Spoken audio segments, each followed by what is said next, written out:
জামালপুরের দেওয়ানগঞ্জ উপজেলায় যমুনা নদীর পানি বৃদ্ধির সঙ্গে সঙ্গে শুরু হয়েছে নদী ভাঙন। গত 2 সপ্তাহে দেওয়ানগঞ্জ উপজেলার চিকাজানি ও চুকাইবাড়ি ইউনিয়নের ভাঙনে নদীগর্ভে বিলীন হয়েছে শতাধিক বাড়িঘর ও ফসলি জমি।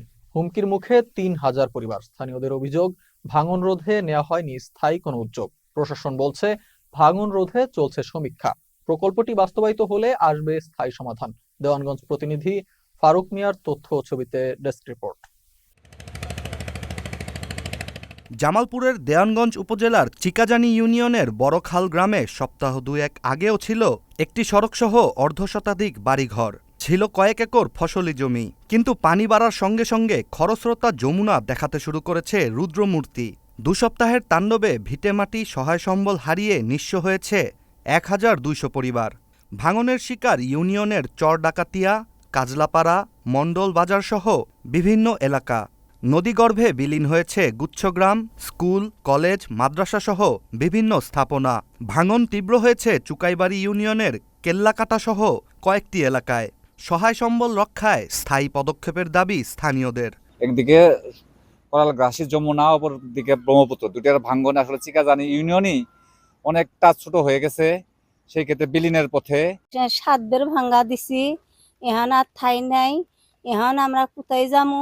সরকার যদি দ্রুতভাবে একটা বেড়িবাঁধের ব্যবস্থা করে তাহলে হয়তো আমরা থাকতে পারবো। তাছাড়া আঙ্গ থাকার মতন কোনো পথ নেই। আর হাজার হাজার জমি ঘরবাড়ি বিলীন হয়ে যেতেছে, শিক্ষা প্রতিষ্ঠান সব চলে যেতেছে গা। ভাঙন রোধে স্থায়ী পদক্ষেপের দাবি জানিয়েছেন স্থানীয় জনপ্রতিনিধিরাও। দেওয়ানগঞ্জ উপজেলার যে সকল নদী ভাঙন এলাকার লোকজন রয়েছে, এদের বসত ভিটা সহ তাদের স্কুল কলেজ পর্যন্ত ভেঙে প্রতিবারই এই নদী গর্ভে চলে যাচ্ছে, কিন্তু স্থায়ীভাবে কোনো সমাধান আমরা পাচ্ছি না। আমি আশা করব যে পানি সম্পদ মন্ত্রণালয়ের মাধ্যমে এবং পানি উন্নয়ন বোর্ডের মাধ্যমে যাতে আমার ইউনিয়নটি স্থায়ী একটি সমাধান হয়। যমুনা, ব্রহ্মপুত্র ও ঝিমঝিরাম বিধৌত উপজেলা এই দেওয়ানগঞ্জকে টিকিয়ে রাখতে শুধু জিও ব্যাগ ডাম্পিং নয়, স্থানীয় সমাধানের দাবি এই জনপ্রতিনিধির।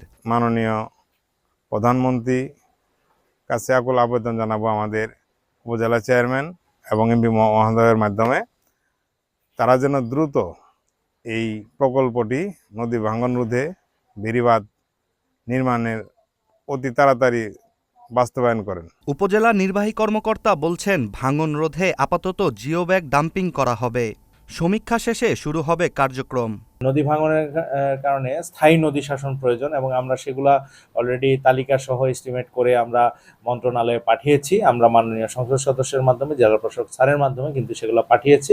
এগুলো আমরা স্থায়ীভাবে যেন বাঁধ নির্মাণ করে যেন নদী ভাঙনের হাত থেকে যেন আমরা রক্ষা করতে পারি, সেটা আমরা করছি, অলরেডি প্রক্রিয়াধীন। ভাঙন রোধে অবিলম্বে ব্যবস্থা নেবে কর্তৃপক্ষ, এমন প্রত্যাশা নদী তীরবর্তী বাসিন্দাদের। Ishtiaq Hossain, channel S news desk.